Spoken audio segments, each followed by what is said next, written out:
Hi guys! দুপুরবেলায় গেছিলাম অন্নপ্রাশন বাড়িতে। তো সেখান থেকে ফিরে এসে আমরা এখন করছি মাংস রান্না। কি মাংস বলো তো? মাটন করছি।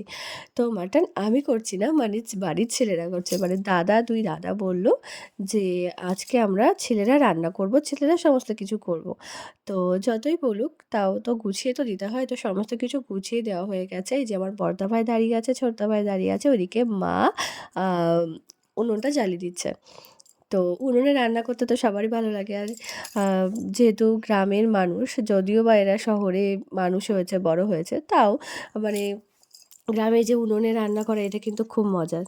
তো দেখো এই যে রান্না কিন্তু বসে গেছে, আলু ভাজা হচ্ছে আর এই যে আ কম কোম্পানি দিতে দেখো রয়েছে আমার দাদা।